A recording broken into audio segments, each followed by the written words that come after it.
unfortunate events.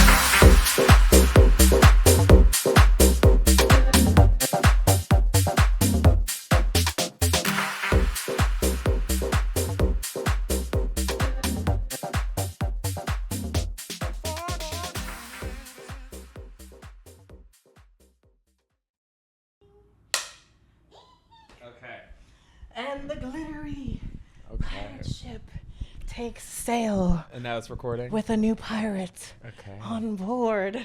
Yes, we are recording. All right. And this is where I go, hello, hello, hello. Welcome back, everybody, to the latest episode of the series of Fortunate Events.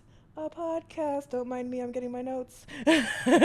Brought to you by who? It's still me, MeMeCherry. And I'm joined today by DJ, party promoter, Oak Lash Board president, and just cutie pie. It's Charles. Oh, wait, you're supposed to say it's Charles. It's Charles Hawthorne. It's Charles Hawthorne. The crowd goes wild.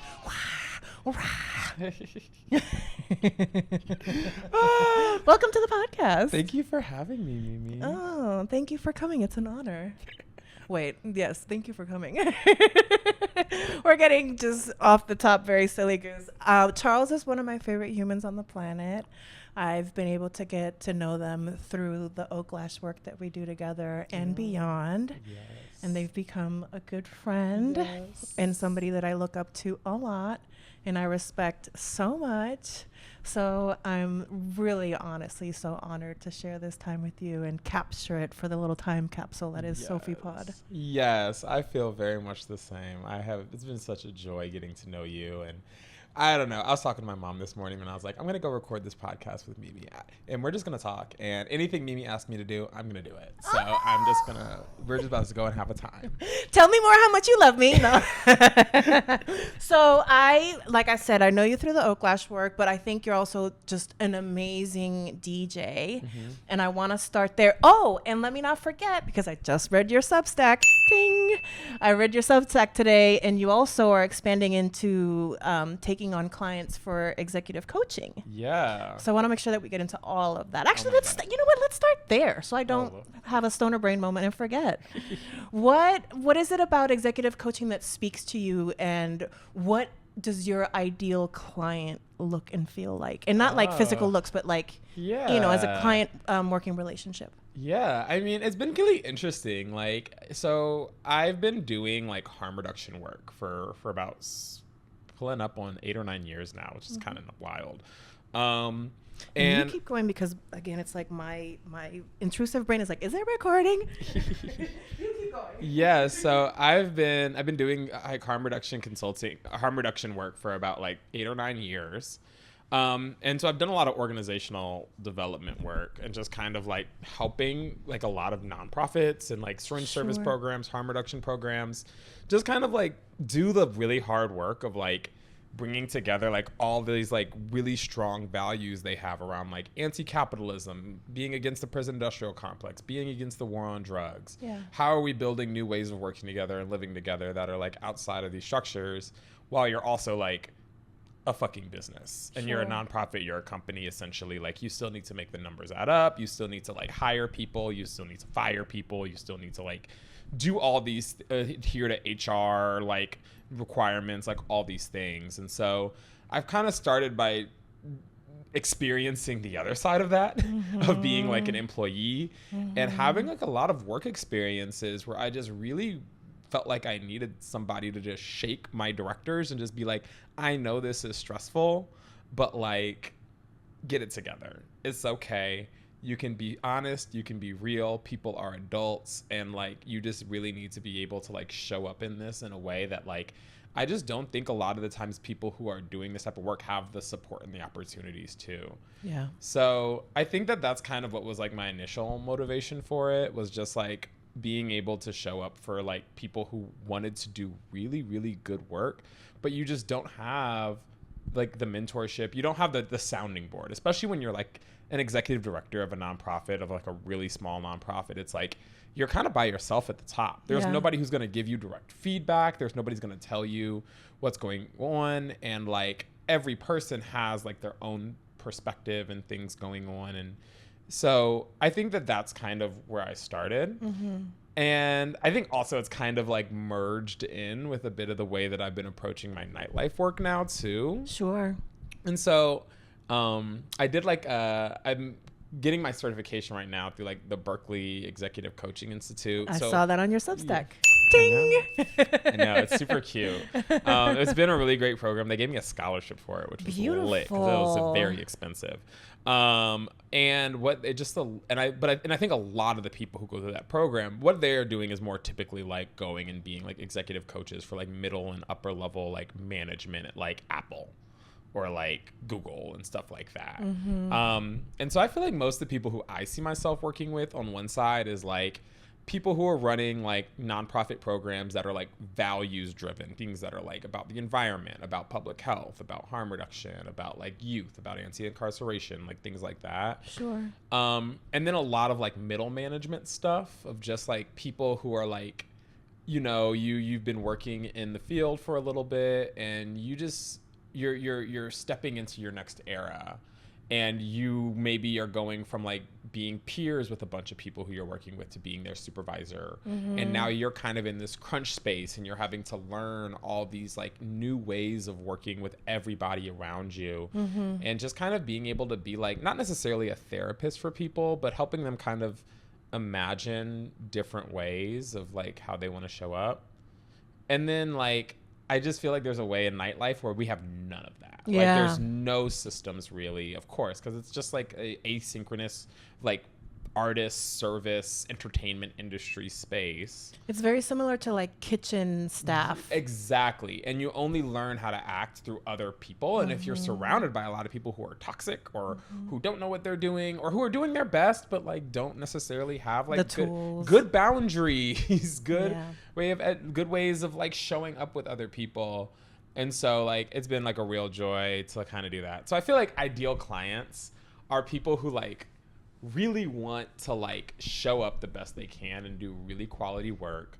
People who want to like bring together their dreams of how they want to see the world with like the realities they're currently operating in and like how to make that work.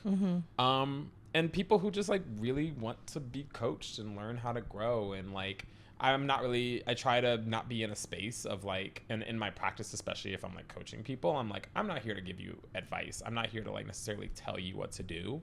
I really try to even separate like when I'm being more of a subject matter expert or like something from like my coaching work, because it's like really just about helping people kind of break out of some of those like mental cycles that they get caught in of like, you have to do this because you've always done it and you're always done it because you have to do it and like there's no escape. And like just being able to ask questions and think through and have some tools to kind of that you can build yourself that can help you kind of escape that. And I think anybody who's just like really interested in exploring that, I'm down to kind of work with them. I love that.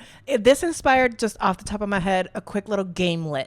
Let's do it. I'm going to tell you a very famous person. We're going to shoot for the stars. Oh, no. And Okay. you're on an elevator with them. And you have a chance to give them an elevator pitch of what your coaching would look like for them. I'm going to tell you a superstar. And it can be just literally elevator pitch style, just like bingo, bango, boom. Okay. Let's start with somebody who's on the rise, Miss Chappell Roan. Miss Chappell Roan. I think that what I would pitch to Chappell Roan is, you know, something that I've been reading about Chappell Roan is the development of her identity of Chappell Roan being an art project in and of itself. Yeah. And I think something that I'd really love to talk with her about and ask questions about is like, what has the process been like around like building this image and like, what is the care that she's kind of taking for like her own individual real self outside of the artistic practice? Yes. And what does she kind of see as the arc of like this artistic practice? Because I feel like for me, a huge part of artistic practices is like the beginning, middle, and end of them. Yes. And so what does it kind of feel like? Like, how are you going to know when you're ready to pivot? How are you going to know when you want this project to change? What is your next project going to look like? How are you going to like, what is your, just kind of wondering, like, what is your connection to like where you're at right now? And how are you thinking through your next like 2 years, 6 years, 8 years, and like really thinking about like how you're maintaining the real core you through all of the artist of it. Yes, which she definitely is expressing that she's on that journey for sure. Yeah, it's interesting. What about, we're currently in a very brat summer. What do we think of Little Miss Across the Pond, Charli XCX? Charli XCX. You know, I feel like one thing that feels so curious to me about the era that Charli XCX is creating is like, there's this inevitable boom, and then there's always in pop culture like this like bust of like going, they build you up to break you down, darling. To break you down, and it's like what is like your vision for how you want this brat summer, this album, this artistic impact that this is like making on the world? How are you really, what would you like to get out of it? What do you want to see different about the world after this? Sure. And like, how are you really like showing up in that in your messaging and in the pieces that you're still creating, and like how you're making deals and having conversations with people, like, which are all questions that I'm sure they have for people around them asking. But I think that like, what I like about coaching is it's about you. It's not about making the money. It's not about what's going to be the most profitable or what's going to be the most like sellable, but just like, what do you want? Yeah. And I feel like that's what I'd like to know. Yes. And talk about. One that has had a fair amount of evolutions and eras so far, and this is going to be one, and then I'll have one more after this. Okay.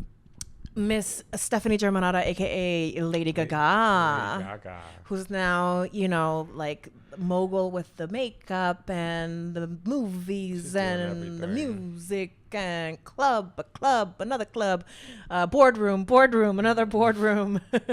She's kind of doing her thing. Yeah. I feel like she is like coaching herself. Like, I know that's right. It's been cool. I feel like that is something that feels super fascinating. Like every time, like, cause she is kind of like absolutely nuts. Yeah. But also like very grounded, it seems, yeah. and very like in her element in all of the stuff that she's doing. And I'm just like, I feel like I just want to wonder. I'm like, what feels interesting to you? What feels next? What feels like it's like, what's something that you haven't stepped into and why? Like, she'll have a rat winter. Last but not least, the queen of reimagining and reinventing and evolutions, Cher. Oh, I knew it was gonna be Cher. I love Cher. It was between Madonna and Cher, but I went for the classique. I feel like Cher. Oh my gosh, I don't even know. Like I feel like out here dating 20-something-year-olds. Up in the curb. Look. Stealing Amber Rose's man. Look, I feel like my thing with Cher is I'm just like, I can't even imagine her being done. Yes. Like, I feel like my first thought is I'm like, what does it look like for you to like sunset this career? But I'm like, you're just going to keep doing it again. Yeah. Like, you're going to have another era. You're going to have another moment. Yeah. I don't know where we could even go. I don't know if I have the bandwidth to actually even coach somebody like Cher, because I'm like, you've seen so much of the world. Yeah. You've had so many people ask you questions. You've had to come face to face with these realities so many times. Like, she could probably coach me. Yeah. I would love to be coached by Cher. And shout out to Cher, who was like one of the original icons that like made it okay to have a trans baby. Look, and like really show up for your kid and really show up and like be a good person about it and not necessarily make it your whole personality. Yes, exactly. Well, thank you for indulging my gamelet. Da-da-da. Coaching by Charles with the Stars. So let's pivot into your DJ self. What is it about DJing that like bit the bug in you? And if you were to describe your DJ style as a cookie. What cookie is your DJ style? Let's see.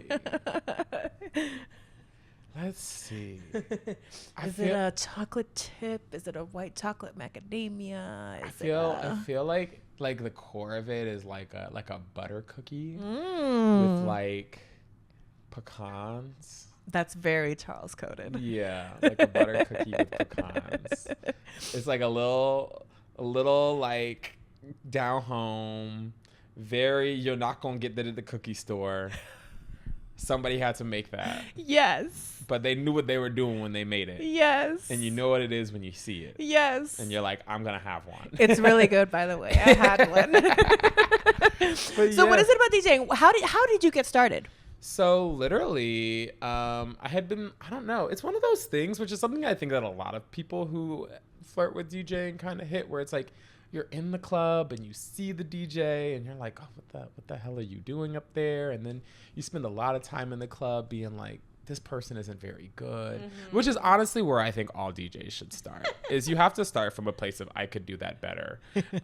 Anything you can do. Yeah. I I can do that better, or I have something new to contribute to like this sonic soundscape, this cultural landscape. So I feel like I was like going out, and when I was in school, when I was in college, and like I grew up in Indiana, and I went to college at Purdue in Indiana. And let me tell you, club music out there, like constantly like 5 to 10 years behind, constantly like only the top of the charts, like not just it never fed me. Like I never really felt like it. And then when I came out here to the Bay, I was going out and I was like, the Bay Area has quite the music scene, and it's like anything that you want, you can find it. Yeah, and so I kind of started like hearing all these new sounds, and I was like, what is going on? And then I met Nate Manic. Yes. Hi, Nate. who I DJ Rollin with the Homos with. Yes. And he was like, we were like at an Oakland Pride like picnic at a friend's house, and he was just like, oh, if you're ever interested in learning how to DJ, like let me know. And I was like, yeah, I will text you this week. And we like ended up like hanging out. And then I remember going to a Halloween party. I think it was either a Mistopia. I think it was a Mistopia party, and it was either Pistopia or Polyglamorous, one of the two. And they had Carrie on Disco. Okay. Who is now like my DJ godmom. Love her. Absolute DJ icon. Your favorite DJ's favorite DJ, from here to London, New York, all of it. Atlanta, LA, like absolute legend. And Carrie Morrison. And she was playing in the back room at this party. And she is like the disco deep cut house deep cut queen. And I just remember standing in that room with Nate and like being like, yeah, that's what I want to do. Yes, that's what I want to learn how to do. Yes. And I kind of just like kicked off from there and just kind of started having some lessons with him and like starting to learn, like playing with him a lot, doing like a lot of like what was your first booking? So my first ever, oh yes. So the first time I ever played out was actually Nate had coordinated us doing a Fault Radio show, which Fault Radio is like a local online radio station here in SF. Yeah. This was before they opened up their studio. So they coordinated doing a Fault Radio show with me and him, and Carrie was my first like time that I played out like for people and like online and everything, which was nuts. And then my first club booking was for a party called Dudes in Disco. And it was like a Valentine's Day party, which was like perfect because I love Valentine's Day. I love DJing for Valentine's Day. I feel like I have so much music for it. And yeah, I remember I listened back to that set recently and I was like, this is a little crunchy, but it was like, I feel like I had it there. I had it there and I like saw so much and I had a great time. And that was like literally like right before lockdown. Oh my God. So that was in 2020 so I was DJing kind of inside for about a year and some change. And then like went out, and then immediately as soon as I started DJing out and starting to get bookings, lockdown happened. But it was cool because then basically I just spent the next like year and a half really DJing a lot, like all through lockdown. So I lived in West Oakland, and then Nate also lived in West Oakland in a separate house, and so I was kind of part of their house pod. Yes. And so like twice a week I would like go over to Nate's house and we'd like set up the whole DJ setup with speakers and everything in his backyard. And you basically had a DJ boot camp. No, literally. And it was me and him and his other roommate, Scotty, who was also a brilliant DJ from Chicago.